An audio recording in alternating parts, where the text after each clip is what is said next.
Hello friends, welcome back to my channel. आज की इस वीडियो में हम डिस्कस करेंगे अरिथमेटिक एबिलिटी के कुछ इम्पॉर्टेंट क्वेश्चंस जो कि आगे आने वाली DSSB एग्ज़ाम के लिए काफ़ी यूज़फुल रहने वाले हैं। एंड ये उसी सीरीज़ का पार्ट 4 है। जिन्होंने भी रिमेनिंग पार्ट नहीं देखे हैं वो चैनल के प्लेलिस्ट पर जाकर चेक कर सकते हैं। तो वीडियो को स्टार्ट करते हैं अपने फर्स्ट क्वेश्चन के साथ। A 300-meter long train crosses another 150-meter long train running in same direction in 90 seconds. तो एक ट्रेन है, ठीक है, जिसकी लेंथ हमारे को दे रखी है 300 मीटर की। वो एक दूसरी ट्रेन को क्रॉस करती है 90 सेकेंड्स के अंदर। और ये दोनों ट्रेन्स जो है ना सेम डायरेक्शन में रन कर रही हैं। जो दूसरी ट्रेन है उसकी लेंथ दे रखी है 150 मीटर की। If the speed of first train is 54 kilometre per hour, then in how much time will the second train cross a 200-meter long train running at a speed of 90 kilometre per hour in opposite direction. साथ ही साथ हमें ये भी बता दिया कि जो first train है ना जिसकी लेंथ 300 मीटर की है, उसकी जो स्पीड है वो है 54 किलोमीटर पर आवर की।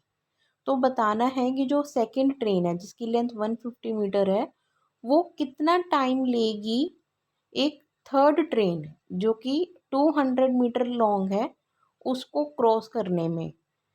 अगर ये दोनों ट्रेन ऑपोजिट डायरेक्शन में रन कर रही होंगी और जो थर्ड ट्रेन होगी ना जो 200 मीटर की लेंथ की है उसकी स्पीड भी हमारे को दे रखी है 90 किलोमीटर पर आवर की। ठीक है, तो सबसे पहले तो देखो जो हमारे को दो ट्रेन्स दे रखी हैं जो कि सेम डायरेक्शन में रन कर रही हैं, ठीक है।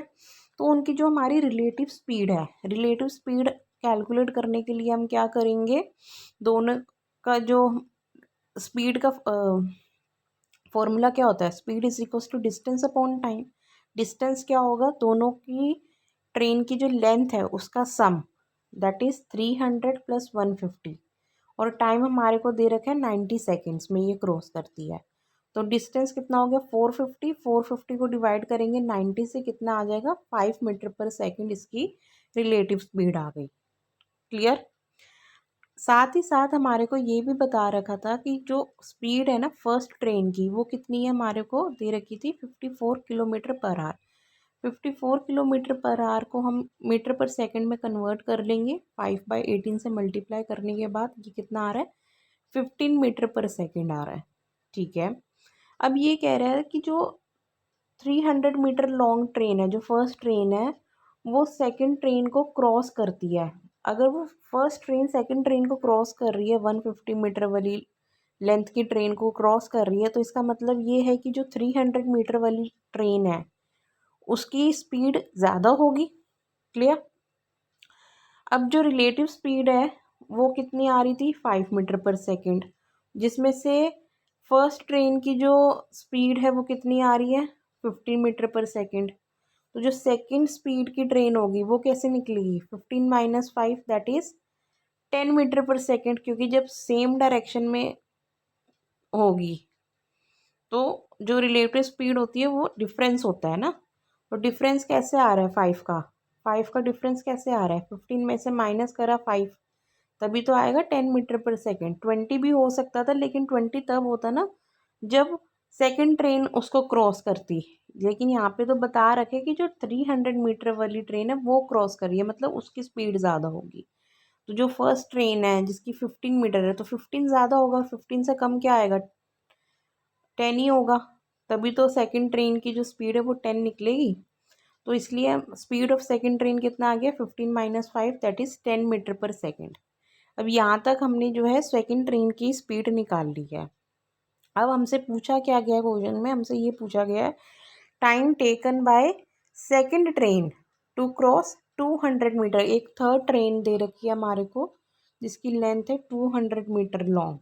ठीक है, इस ट्रेन को क्रॉस करने में कितना टाइम लेगी सेकंड ट्रेन। तो टाइम का फॉर्मूला क्या होता है, डिस्टेंस अपॉन स्पीड। ठीक है, अब क्योंकि ये दोनों ट्रेन जो है ऑपोजिट डायरेक्शन में रन कर रही हैं तो जो उनकी रिलेटिव स्पीड होगी, रिलेटिव स्पीड कैलकुलेट करने के लिए हम क्या करेंगे, दोनों की स्पीड को सम कर देंगे, दोनों की स्पीड का हम क्या करेंगे प्लस कर देंगे। अच्छा, एक और चीज़, हमारे को जो दूसरी ट्रेन दे रखी है ना, उसकी जो स्पीड दे रखी है वो किलोमीटर पर आवर में दे रखी है, 90 किलोमीटर पर आवर में। तो जब हम 90 किलोमीटर पर आवर को कन्वर्ट करेंगे ना मीटर पर सेकंड में, तो ये आएगा 25 मीटर पर सेकंड। क्लियर। तो रिलेटिव स्पीड क्या होगी, sum of their speed, that is पहले वाली ट्रेन जो है वो 10 मीटर पर सेकंड की हो गई और दूसरी वाली 25। तो 10 + 25 दैट इज 35 इनकी रिलेटिव स्पीड हो गई। अब हमारे को कैलकुलेट क्या करना है, टाइम कैलकुलेट करना है। टाइम का फॉर्मूला होता है डिस्टेंस अपॉन स्पीड। डिस्टेंस तो इन दोनों ट्रेन की लेंथ होगा। फर्स्ट ट्रेन की लेंथ है 150 और सेकंड वाले की है 200। तो 150 + 200 divided with speed, relative speed है 35। मतलब 350 को हम डिवाइड कर देंगे 35 से, तो 10 सेकेंड्स जो आ जाएगा टाइम हो जाएगा। Boat can row to a place 72 kilometre away and come back in 15 hours. तो एक बोट है जो कि 72 किलोमीटर आन जान कर सकती है 15 आवर्स में। ठीक है। The time to row 18 kilometre with the stream is same as the time to row 12 kilometre against the stream. With the stream मतलब डाउन स्ट्रीम जा रहे हैं, तो डाउन स्ट्रीम केस में अगर वो 18 किलोमीटर का डिस्टेंस कवर करती है, तो जितना वो टाइम लेगी ना, वो टाइम इक्वल होगा किसके, 12 किलोमीटर अगेंस्ट द स्ट्रीम जाने के, मतलब अपस्ट्रीम जाने के।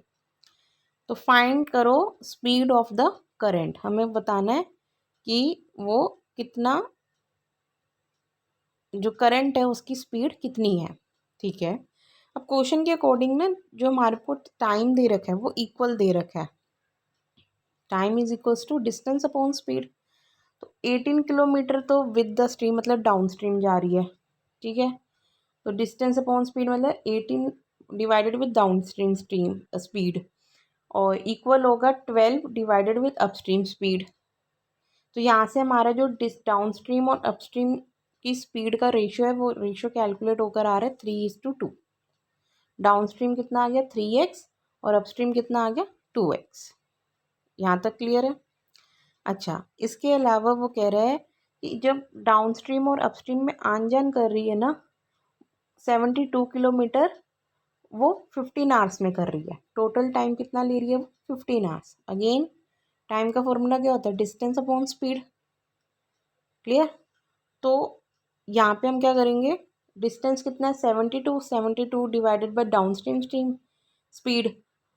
डाउन स्ट्रीम स्पीड कितनी है 3x plus 72 divided with 2x जो कि है अपस्ट्रीम स्पीड। इन दोनों को टाइम हम ऐड करेंगे तो कितना आ रहा है 15 आवर्स आ रहा है। इसको हमने कैंसिल करा 3 की टेबल से 24 पे, और इसको हमने कैंसिल करा 2 की टेबल से 36 पे। तो ये कैलकुलेट होकर आ रहा है 60/x। 60/x की वैल्यू 15 के इक्वल है, तो x की वैल्यू कितनी आ गई 4। अब यहाँ से हमारी डाउन स्ट्रीम स्पीड निकल गई 3x डाउन स्ट्रीम स्पीड, तो 3 × 4 12, और अपस्ट्रीम स्पीड भी निकल गई 2x थी, तो 2 × 4 8। अब हमारे को निकालना है speed of current. Speed of current निकालने का फॉर्मूला क्या होता है, down stream speed minus upstream speed divided with 2।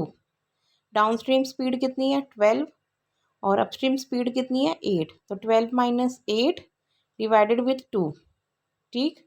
तो डिवाइडेड बाय 2 करेंगे तो कितना आ जाएगा 2 किलोमीटर पर आवर। तो स्पीड ऑफ करंट हमारी कैलकुलेट होकर आ गई है 2 किलोमीटर पर आवर की। Amount is invested at simple interest for 3 years at rate of 5% and simple interest received on that amount is ₹180। तो एक अमाउंट है जिसको हमने सिंपल इंटरेस्ट पर 3 साल के लिए 5% के रेट पर दिया, और इस पर जो हमारे को सिंपल इंटरेस्ट रिसीव्ड हुई है ना वो कितनी है 180। तो यहाँ से हम पहले प्रिंसिपल निकाल लेते हैं।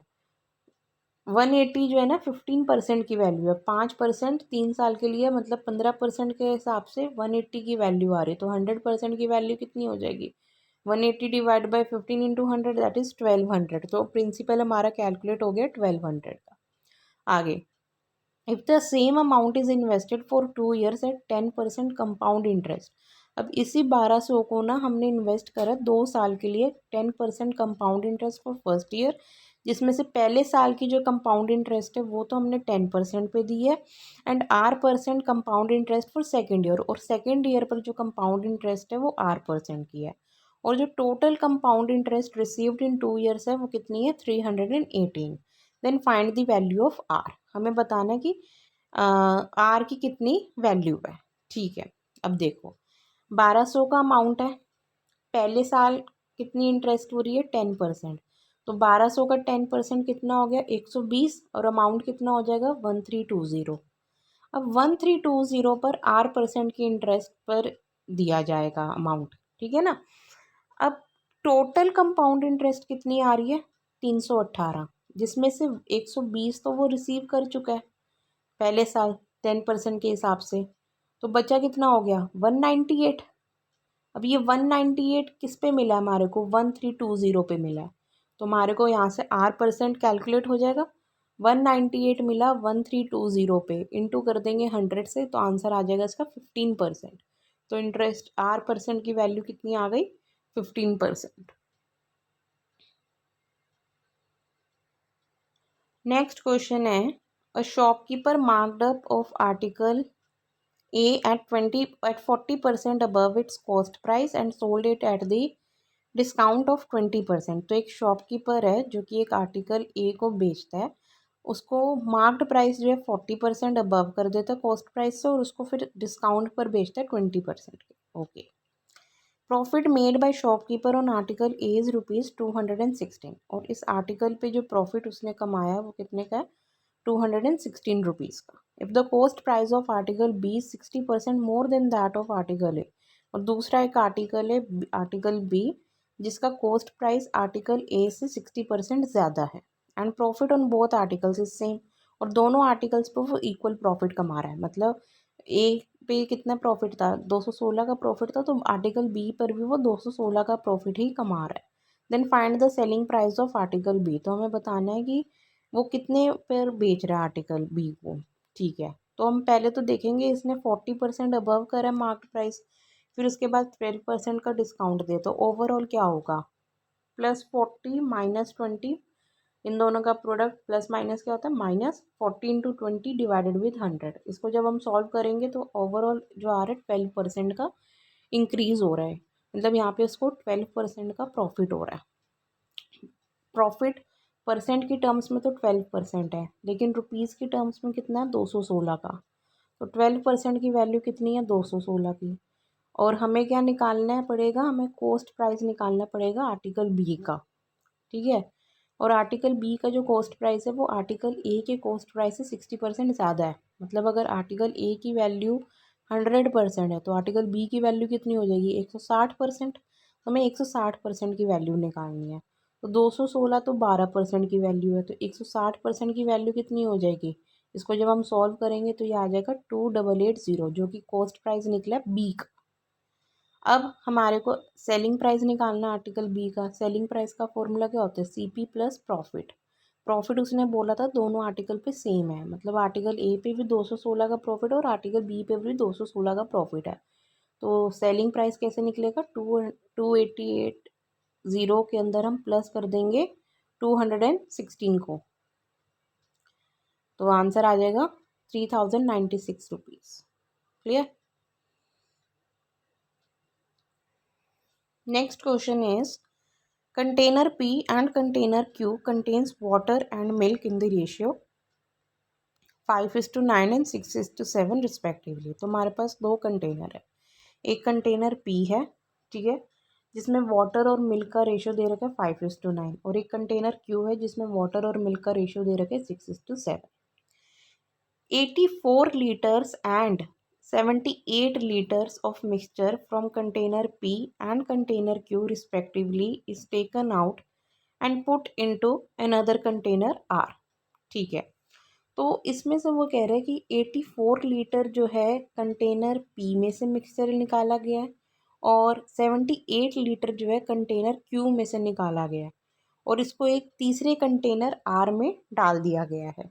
ठीक है, तो जब हम यहाँ पे कैलकुलेट करेंगे ना, यहाँ पे अगर हम वाटर की क्वांटिटी को कैलकुलेट करते हैं P पे, तो ये कितना आ जाएगा, 5:9 दे रखा है ना, तो हम यहाँ पे करेंगे 5/14 इंटू विद 84, ठीक है। तो जब हम इसको कैलकुलेट करेंगे ये जाएगा 7 की टेबल से 7 2 सा 14, 7 12 पर, क्लियर, और 2 6 सा 5 6 सा 30। तो इसका मतलब हम यहाँ पे 30 लीटर जो है वाटर निकाल रहे हैं। सिमिलरली जब हम यहाँ पे मिल्क की क्वांटिटी को कैलकुलेट करेंगे तो ये यहाँ पर आएगा 54। सिमिलरली कंटेनर क्यू से कितना निकाला गया था, 78 निकाला गया था ना, तो यहाँ पे वाटर की क्वांटिटी से 36 लीटर निकाला गया और मिल्क की क्वांटिटी से 42 निकाला गया। तो 30 + 36 कितना हो जाएगा, 66 वाटर हो गया, और 54 और 42 दोनों ऐड करेंगे कितना आ जाएगा, 96। तो जो कंटेनर आर है उसमें वाटर और मिल्क का रेशियो कितना आ रहा है, 66:96 का आ रहा है। क्लियर। आगे क्वेश्चन पढ़ते हैं। If initially container P contains 126 litre of mixture. अब सबसे पहले जो ये क्वांटिटी थी ना 5:9 वाली जो थी कंटेनर पी में, वो कितनी थी, 126 लीटर की थी।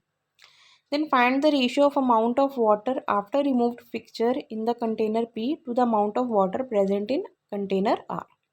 हमें रेशियो कैलकुलेट करना है किस का, amount of water after removed mixture in the container, मतलब रिमूव करने के बाद कंटेनर पी में जितना वाटर बचा है to the amount of water present in container R में, ठीक है। अब देखो इनिशियली कितनी क्वांटिटी थी कंटेनर पी में, 126 लीटर थी, जो कि अगर हम 5:9 के रेशियो में डिस्ट्रीब्यूट करेंगे तो वाटर कितना आ जाएगा, 45 लीटर, और मिल्क कितना आ जाएगा, 81 लीटर। क्लियर है, यहाँ तक क्लियर है, ठीक है। अब देखो amount of water left in container P after removed mixture. अब इसमें से हमने 30 लीटर निकाला भी तो था वाटर को रिमूव करने के बाद, तो पहले कितना था, 45 था, 45 में से माइनस कर दिया, ये 45 था पहले, 45 में से हमने माइनस कर दिया 30 को, कितना बच गया हमारे पास, 15 लीटर बच गया। अब हमें रेशियो निकालना है इस 15 लीटर का और कंटेनर आर में जो वाटर है उसका, तो 15:66 होगा, जो कि आंसर आ जाएगा 5:22।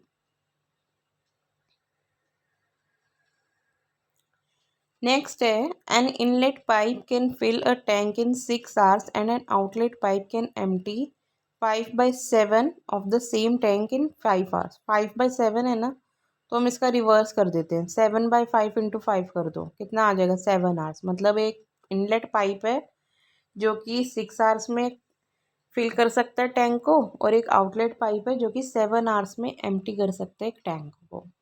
तो टोटल कैपेसिटी कितनी हो गई, 42 यूनिट्स। तो इनलेट पाइप जो है 7 यूनिट्स कर सकता है एक आवर में, ठीक है, और आउटलेट जो पाइप है वो 6 यूनिट्स खाली कर सकते हैं एक आवर में। Okay, in the first hour only inlet pipe is open and in the second hour only outlet pipe is open. तो ऑल्टरनेटिवली खोले जा रहे हैं, पहले घंटे में इनलेट पाइप को खोला जाता है और दूसरे घंटे में उसको बंद करके आउटलेट पाइप को खोल दिया जाता है। They have open alternatively every year until the tank is fit. और इस तरह से ये कंटिन्यू रहता है प्रोसेस जब तक कि टैंक को फिल नहीं करा जा सकता।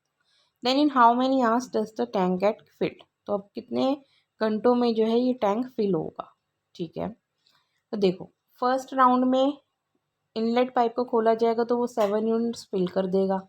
सेकेंड राउंड में आउटलेट पाइप को खोला जाएगा और वो 6 यूनिट्स खाली कर देगा। तो ओवरऑल 2 घंटे में 1 यूनिट काम हो रहा है, 1 यूनिट इन 2 आवर, ठीक है। अब हमारा टोटल काम कितना है, 42 है, ठीक है। अब हम यहाँ पे क्या करेंगे, हम देखेंगे कि इसके आसपास का नंबर हम चेक करेंगे पहले। तो देखो 42 के आसपास का नंबर कितना आ रहा है, 35 यूनिट्स आ रहा है। तो 35 यूनिट्स को फिल करने में कितने घंटे लगेंगे, इसका ट्वाइस हो जाएगा, that is 70 our.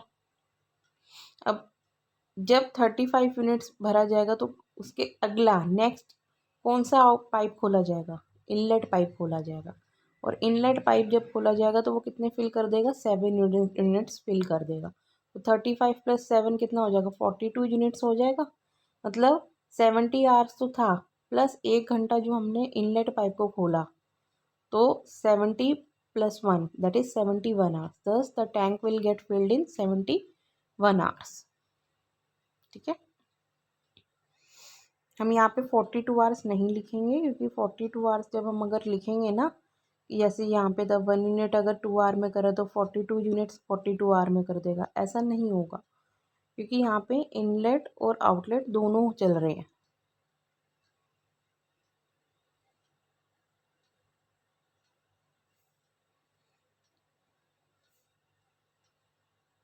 Takes 15 days more than Q to complete a piece of work, while the efficiency of Q is 60% more than P। तो जो P है ना वो Q से 15 दिन ज़्यादा लेता है, और Q की जो एफिशिएंसी है वो 60% ज़्यादा है P से। 60% मतलब 3/5।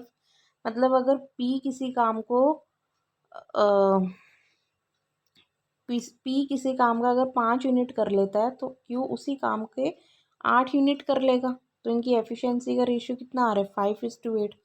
अगर काम सेम है तो इनका जो टाइम का रेशियो होगा वो इनका रिवर्स हो जाएगा, तो 8:5 आ जाएगा। टाइम का डिफरेंस कितना आ रहा है, टाइम के डिफरेंस में 3 पार्ट्स का डिफरेंस आ रहा है, और डेज के टर्म्स में ये कितना है, 15 डेज है। तो 3 पार्ट इक्वल हुआ 15 डेज के, मतलब 1 पार्ट की वैल्यू कितनी आ गई, 5। तो डेज टेकन बाय पी कितना हो जाएगा, यहाँ पे हमने डेज था तो 8 × 5 कर देंगे, 40 डेज। यहाँ से कैलकुलेट हो गई। अब वो क्या कह रहे हैं, P Q and R together can complete the same work in 8 days. ठीक है, अगर ये तीनों मिलकर काम करते हैं ना, तो वो 8 दिन में इस काम को कंप्लीट कर लेते हैं। अब हमें पहले तो निकालना पड़ेगा कि टोटल यूनिट्स ऑफ वर्क है कितना। तो टोटल वर्क हम निकालने के लिए क्या करेंगे, नंबर ऑफ डेज को इनकी एफिशिएंसी से मल्टीप्लाई कर देंगे। नंबर ऑफ डेज हमने यहाँ पे पी के निकाले थे, 8 5 ज़ा 40 करके, 40 × 5 कर दो, कितना आ जाएगा, 200 यूनिट्स। 200 यूनिट्स तो टोटल वर्क है, जिसे पी क्यू और आर मिलकर 8 दिन में कर रहे हैं। तो पी क्यू और आर की एक दिन की एफिशिएंसी को कैलकुलेट करने के लिए हम क्या करेंगे, 200 यूनिट्स को डिवाइड कर देंगे 88 से, कितना आ जाएगा, 25 यूनिट्स। तो ये एफिशिएंसी आ गई पी + क्यू + आर की। अब हमारे को पी और क्यू की एफिशिएंसी तो हमने पहले ही निकाल ली थी। पी और क्यू की एफिशिएंसी कितनी आ रही है, 5:8। तो 5 + 8 करेंगे, कितना आ जाएगा, 13। तो एफिशिएंसी ऑफ आर निकालने के लिए हम क्या करेंगे, 25 - 13 कर देंगे, 12 यूनिट्स आ गई। अब हमें निकालना है कि अगर आर अलोन इस काम को करता है, अकेला इस काम को करता है, तो वो कितने दिन लेगा। काम है कितना, 200 यूनिट्स का, और आर की एफिशिएंसी कितनी है, 12 यूनिट्स की। तो 200 को डिवाइड कर दो 12 से, कितना आ जाएगा, 50/3। 50/3 मतलब 16.66 डेज वो लेगा। सो गाइज ये थे आज के कुछ इंपॉर्टेंट क्वेश्चंस। आई होप आपको वीडियो पसंद आई होगी। प्लीज़ इसे लाइक एंड शेयर ज़रूर कीजिए, चैनल को सब्सक्राइब कर लीजिए और बेल आइकन को प्रेस कर दीजिए, ताकि आगे आने वाले वीडियोस का नोटिफिकेशन आपको टाइमली मिल सके। Thanks for watching.